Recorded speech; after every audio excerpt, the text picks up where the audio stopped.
Hey guys, it's Craig here from Injury Active. With the marathon complete, that's out the way now, I've decided to get back into my strength training. I've decided to jump in the classes here at 6:30 in the morning at our gym. Now the first week back, we've decided to do some heavy back squats, lots of tempo in there, but I realised that I've still got an issue in my left hip, which I aggravated before during my marathon block. I ended up aggravating this when I was doing a bit of mobility work and it generally settled down with the running, but as soon as I've gone back into some heavy squats, it's really upset it. So today we're going to work with Nick. Nick's our osteo here at Injury Active, and he's going to run through a full assessment, trying to find out what's going on and how I get out of pain. Craig, can you describe exactly where your hip pain is located?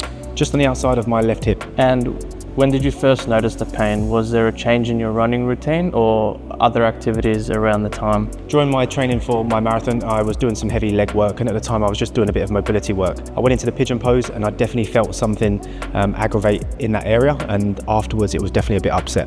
What type of runs do you find aggravate the most? So speed work, hills, long runs or easy runs? Generally running is fine. The first part when it was aggravated, there was soreness at the start, but then it eased off. Does pain bother you at night, especially if you're lying on your side? It does if my left hip goes across my body. Do you have pain during non-running activities, so like stairs, standing for long periods of time, or sitting cross-legged? Sitting cross-legged, yes, and if I squat and aggravate, I will find that squatting and going upstairs uncomfortable. How has your running load been built up over the last few months? Have there been any sort of spikes or sudden changes? Generally, I've been following a program. It's been incremental, based on around 10 to 15% per week. What does your typical training week look like in terms of distance, intensity, and the terrain you run on? Terrain can change, but most of the time I'm just outside on pavement, but my weekly volume for the last 8 weeks was around the 60k mark. I backed away from leg stuff, but the running was pretty consistent. Have you had any other previous injuries or pain in this area or somewhere else you might find relevant? Got a bit of hamstring and nerve pain in the back of my left and right hamstring. Do you notice any stiffness or tightness when you wake up first thing in the morning in your hip? Not really, no. Have you changed your running technique or cadence recently, intentionally or unintentionally? No. Do you feel weaker or less stable on the affected side? When it's aggravated, I definitely don't have as much power going into hip extension, so driving out from the squat. What else are you doing apart from running? Any gym sessions? And if so, how many times a week? Marathon is done now, so I'm back into the strength work 4 times a week. Predominantly 3 times a week of those are leg work. How is your general recovery at the moment? Do you sleep well? How's your nutrition like and stress levels? Sleep is excellent, 7 hours to 8 hours per night. My stress is okay. Running the business is always up and down, but overall my recovery is good. I do get a recovery day in once a week. I'm assessing Craig's lower body movement patterns by having him perform a squat, lunge, hinge and bridge, along with any single leg variations when appropriate. This allows me to see if any of these movements bring on his pain or show signs of weakness, restriction or compensation, which helps us guide us towards the right management and rehab approach. In this stage of the exam, I'm focusing in on Craig's hip, while keeping in mind that as osteopaths we always assess the body holistically, looking not just at the hip itself, but also how the spine, pelvis and lower limb all interact together. Now, I start with an orthopedic test like the Faber and Fadia, which are designed to stress the hip joint in different positions and can help reproduce pain if the joint or surrounding structures are involved. From there, I take the hip through a range of motion in multiple directions to identify any restriction or asymmetry. Palpation gives me more information about the deeper muscles and soft tissues around the glutes and hip capsule. To assess stability, I'll use the manual muscle testing. For example, an oblique pull apart to challenge the core and hip together. I'll also include the OBIS test to check tightness through the lateral hip and ITB. By combining these approaches, movement, palpation, strength and orthopedic testing, I can form a more complete picture of how the hip is functioning and how it might be contributing to his pain.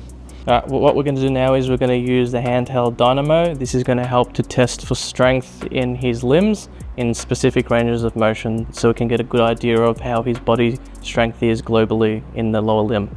By comparing side to side, I can identify any asymmetries, weakness or deficits that may not be obvious just by observation alone. This is especially useful after injury or surgery, where even small differences in strength can impact movement patterns, loading and overall function. I usually start with soft tissue and harmonic techniques to help reduce any muscle hypertonicity and improve general tissue compliance. From there, I may use articulation techniques to gently mobilize stiff joints and restore movement through the hip or pelvis. Muscle energy techniques are then applied to actively engage the patient in improving joint motion and addressing muscular imbalances. Where appropriate, HVLA techniques can also be used to target specific restrictions and improve joint mechanics. Altogether, the aim of treatment is to reduce sensitivity, improve mobility, and create a better environment for Craig to move more freely and build strength through his rehab. Following the treatment and the assessment, we found that Craig had no asymmetries or strength deficits. There was a lot of tension through the glute and through that side of that lateral hip that is contributing to his pain. So in terms of rehab, we would scale down his program appropriately so that he does not get pain through the training. 3 out of 10 pain's okay, but we will manage that, and we will focus on treating and desensitizing the area with a lot of soft tissue and other forms of treatment like dry needling and cupping. So if we carry that over into my training today and yesterday, it was actually Monday, we did some heavy squats, and that's what really upset the hip again, and it just reminded me that I had a problem there. Yesterday wasn't great. I ended up doing a lot of isometrics to the hip, and that made it feel a lot better.